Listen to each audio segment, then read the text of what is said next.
नमस्कार दोस्तों, आप सभी का स्वागत है हमारे इस YouTube चैनल में। आज के इस वीडियो में हम आपको महाशिवरात्रि पर्व की कथा सुनाने जा रहे हैं। एक बार माँ पार्वती ने भगवान शिव शंकर से पूछा, ऐसा कौन सा श्रेष्ठ तथा सरल व्रत पूजन है जिससे मृत्यु लोक के प्राणी आपकी कृपा सहज ही प्राप्त कर लेते हैं। उत्तर में शिवजी ने माँ पार्वती को शिवरात्रि के व्रत का विधान बताकर यह कथा सुनाई। एक गांव में एक शिकारी रहता था। पशुओं की हत्या करके वह अपने कुटुंब को पालता था। वह एक साहूकार का ऋणी था, लेकिन उसका ऋण समय पर ना चुका सका। क्रोधवश साहूकार ने शिकारी को शिवमठ में बंदी बना लिया। संयोग से उस दिन शिवरात्रि थी। शिकारी ध्यान मग्न होकर शिव संबंधी धार्मिक बातें सुनता रहा। चतुर्दशी को उसने शिवरात्रि की कथा भी सुनी। संध्या होते ही साहूकार ने उसे अपने पास बुलाया और ऋण चुकाने के विषय में बात की। शिकारी अगले दिन सारा ऋण लौटा देने का वचन देकर बंधन से छूट गया। अपनी दिनचर्या की भांति वह जंगल में शिकार के लिए निकला, लेकिन दिन भर बंदी गृह में रहने के कारण भूख प्यास से व्याकुल था। शिकार करने के लिए वह तालाब के किनारे बेल के पेड़ पर पड़ाव बनाने लगा। बेल वृक्ष के नीचे शिवलिंग था, जो बिल्व पत्रों से ढका हुआ था।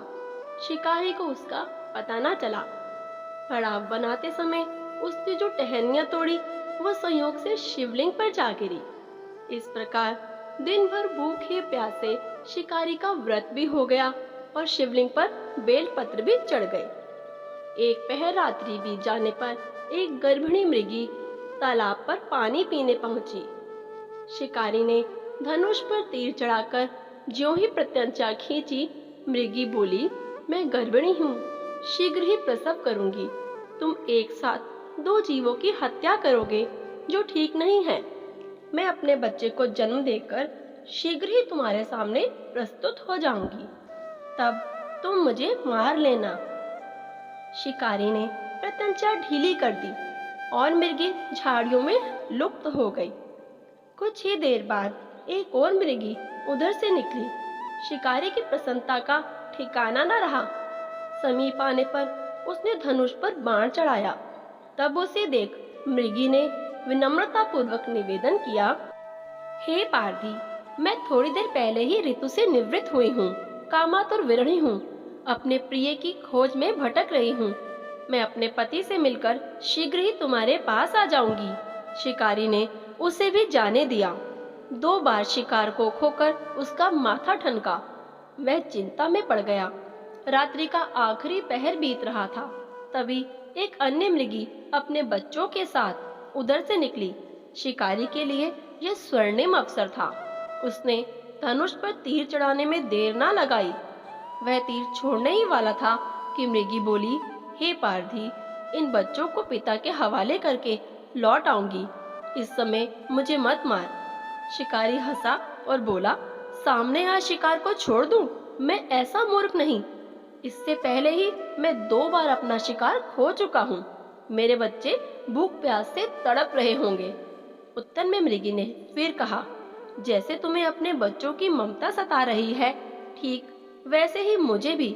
इसलिए सिर्फ बच्चों के नाम पर मैं थोड़ी देर के लिए जीवन दान मांग रही हूँ। हे पारधी, मेरा विश्वास कर। मैं इन्हें इनके पिता के पास छोड़कर तुरंत लौटने की प्रतिज्ञा करती हूँ। मृगी का दीन स्वर सुनकर शिकारी को उस पर दया आ गई। उसने उस मृगी को भी जाने दिया। शिकार के अभाव में बेल वृक्ष पर बैठा शिकारी बेलपत्र तोड़ तोड़कर नीचे फेंकता जा रहा था। पौ फटने को हुई तो एक हृष्ट-पुष्ट मृग उसी रास्ते पर आया। शिकारी ने सोच लिया कि इसका शिकार वह अवश्य करेगा। शिकारी की तनी प्रत्यंचा देख मृग विनीत स्वर में बोला, हे पारधी भाई, यदि तुमने मुझसे पहले आने वाले 3 मृगियों तथा छोटे छोटे बच्चों को मार डाला है, तो मुझे भी मारने में विलंब ना करो, ताकि उनके वियोग में मुझे एक क्षण भी दुख ना सहना पड़े। मैं उन मृगियों का पति हूँ। यदि तुमने उन्हें जीवन दान दिया है तो मुझे भी कुछ क्षण जीवन दान देने की कृपा करो। मैं उनसे मिलकर तुम्हारे सामने उपस्थित हो जाऊंगा। मृग की बात सुनते ही शिकारी के सामने पूरी रात का घटना चक्र घूम गया। उसने सारी कथा मृग को सुना दी।